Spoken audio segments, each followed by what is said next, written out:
સંતરામપુરમાં booth કેપ્ચરિંગની ઘટના મામલે રિપોલના આદેશ અપાયા છે। ચૂંટણી પંચે 11મી મેએ રિપોલ કરવાનો આદેશ આપ્યો છે। પોલિંગ સ્ટેશન નંબર 220માં ફરી મતદાન યોજાશે।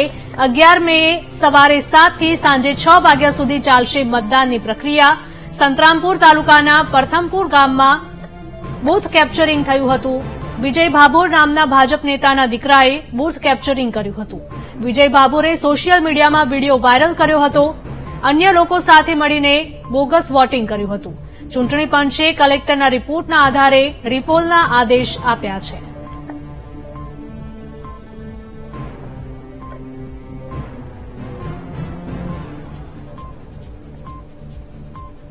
હાલવા તો આવી રીતના ના ચાલે, બીજેપી જ ચાલે। અરે ભાઈ ફાયર જ મારા ભાઈનું જ ચાલે। બીજેપી વિજય ભાભોર એટલે વાત ખલાસ, એક જ ચાલે ભાભોર। મશીન બસીન બધું આપણા બાપનું જ છે। મશીન હે આવા બાપનું જ છે।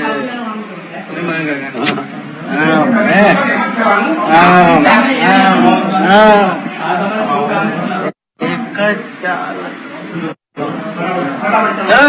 ફટાફટ દબાવો છો કબાબ બોલો દબાવું છું। દબાવો રેડી ગ્રેડ આપો। હા રેડી ઓકે। એટલે હું દબાવું છું ને તમે ટેન્શન નું કામ કરો છો। હું બેઠો નહીં દબાવવાનું જ તો આપણે દબાઈએ, કોઈનું ના ચાલે, એક જ ચાલે, વિજય ભાભોર ચાલે। સંતરામપુરના પ્રથમપુર મતદાન મથકનો આ વિડીયો વાયરલ થયો હતો। સંતરામપુર તાલુકા ભાજપના પૂર્વ પ્રમુખના દીકરાનો વિડીયો સામે આવ્યો છે, જેણે ચર્ચાનું જોર જગાવ્યું છે, જ્યારે વિજય ભાભોરે પ્રથમપુર બૂથ કેપ્ચર કરી લીધું હતું। આજ મુદ્દે સંવાદદાતા મેહુલ લાઈવ જોડાઈ ગયા છે। મેહુલ, જણાવશો કે સંતરામપુરમાં બૂથ કેપ્ચરિંગની ઘટના મુદ્દે રિપોલના આદેશ આપવામાં આવ્યા છે। આ સાથે જ આ વ્યક્તિ વિરુદ્ધમાં શું કાર્યવાહી કરવામાં આવશે?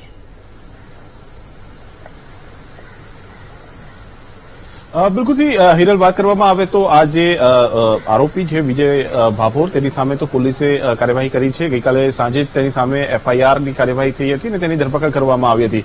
પરંતુ આ જે રિપોર્ટ કેન્દ્રીય ચૂંટણી પંચને મોકલવામાં આવ્યો હતો, તે રિપોર્ટના આધારે કેન્દ્રીય ચૂંટણી પંચે ફરી મતદાનના આદેશ આપ્યા છે। 11 મેના રોજ જે છે, એટલે આ શનિવારે સવારે 7 થી સાંજે 6 વાગ્યા સુધી મતદાન જે છે તે આ બૂથ ઉપર હાથ ધરવામાં આવશે।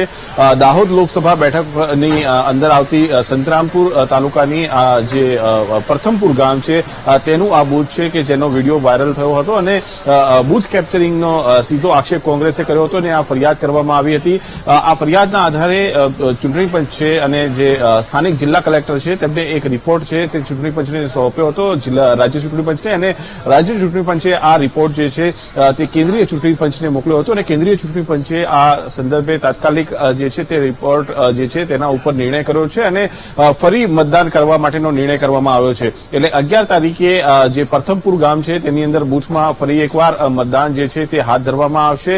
સવારે 7 વાગ્યાથી સાંજે 6 વાગ્યા સુધી આ મતદાન જે છે થશે 11 તારીખે। અને જે બૂથ કેપ્ચરિંગ થયું હતું તેને લઈને કેન્દ્રીય ચૂંટણી પંચે તાત્કાલિક આ નિર્ણય કર્યો છે અને રાજ્ય ચૂંટણી પંચને આ સંદર્ભે જાણ કરી છે। જી બિલકુલ મેહુલ, આપ અમારી સાથે જોડાયેલા રહેજો। તો વિશાલ પણ આપણી સાથે જોડાયેલા છે। વિશાલ, જણાવશો કે જે પ્રકારની આ ઘટના સામે આવી છે, વિડીયો વાયરલ થયો અને ત્યારબાદ બીજી વખત એટલે કે 11મી મેએ રિપોલ કરવાનો આદેશ આપવામાં આવ્યો છે, બીજી વખત આવી ઘટના ન બને તે માટે શું વ્યવસ્થા કરવામાં આવશે? જે રીતે વાત મળી રહી છે, ખાસ કરીને દાહોદ લોકસભા સમાવિત સંતરામપુર જે વિધાનસભા જે પ્રથમપુર બૂથ હતું 220 નંબરના બૂથ ઉપર જે રીતે વિડીયો વાયરલ થયો હતો, જેના અનુસંધાને વહીવટી તંત્ર દ્વારા જે કડકમાં કડક કાર્યવાહી કરી અને ત્વરિત પગલાં લઈને હાલ જે રીતે નિર્ણય લીધો છે, ખાસ કરીને 11 મે ના રોજ જે ફરી મતદાન થશે, માત્ર 220 નંબરનું જે પ્રથમપુર બૂથ છે તે બૂથનું જ એકલું જ માત્ર મતદાન કરવા માટે ઓર્ડર કર્યો છે। ખાસ કરીને કહી શકાય કે આ બૂથને લઈને વહીવટી તંત્ર હવે સજ્જ બન્યું છે અને ખાસ કરીને આગામી સમયમાં કેવી રીતે રણનીતિ કરી અને ત્યાં મતદાન થશે તે જોવાનું રહ્યું છે। જી બિલકુલ વિશાલ, આભાર। બિલકુલ મેહુલ પણ આપણી સાથે જોડાયેલા છે। મેહુલ, જણાવશો કે આ શખ્સ વિરુદ્ધ શું કાર્યવાહી કરવામાં આવશે?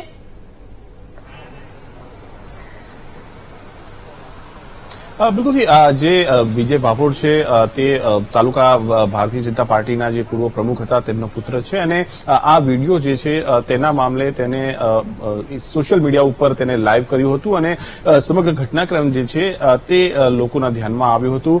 જે કોંગ્રેસ જે છે તેના જે એજન્ટ છે તે બૂથના એજન્ટ તેને પણ આ સંદર્ભે ફરિયાદ કરી હતી. ગઈકાલે તે પણ મીડિયા સમક્ષ હિરલ આવ્યો હતો અને તેણે પણ કહ્યું હતું કે તેને અધિકારીઓને જાણ કરી છતાં પણ અધિકારીઓએ ત્વરિત કોઈ કાર્યવાહી કરી નહીં. પરંતુ આ સોશિયલ મીડિયા ઉપરથી આ વિડીયો ત્યારબાદ તેણે હટાવ્યો, પરંતુ આ વિડીયો જે છે તે અન્ય લોકોએ જે છે ડાઉનલોડ કર્યો હતો અને આ ફરિયાદ જે છે તે ત્યારબાદ કરવામાં આવી જિલ્લા કલેક્ટરને અને આ સંદર્ભે માહિતી જે છે તે ચૂંટણી પંચને સોંપવામાં આવી હતી. ચૂંટણી પંચે ગઈકાલે કહ્યું હતું કે તેની સામે જે યુવક છે જે વિડીયોમાં દેખાય છે અને બૂથ કેપ્ચરિંગ કરી રહ્યો છે, જે ભારતીય જનતા પાર્ટી સાથે સંકળાયેલો છે અને પૂર્વ જે તાલુકા પ્રમુખનો પુત્ર છે તેની સામે ફરિયાદ દાખલ કરવામાં આવી રહી છે અને તેની ધરપકડ પણ આ સંદર્ભે કરવામાં આવી છે અને જિલ્લા કલેક્ટર અને એસપી બંને દ્વારા આ જે છે તે કાર્યવાહી કરવામાં આવી હતી ફરિયાદની અને ત્યારબાદ તેની ધરપકડ કરવામાં આવી હતી. બિલકુલ મેહુલ, તમામ માહિતી બદલ આપનો આભાર.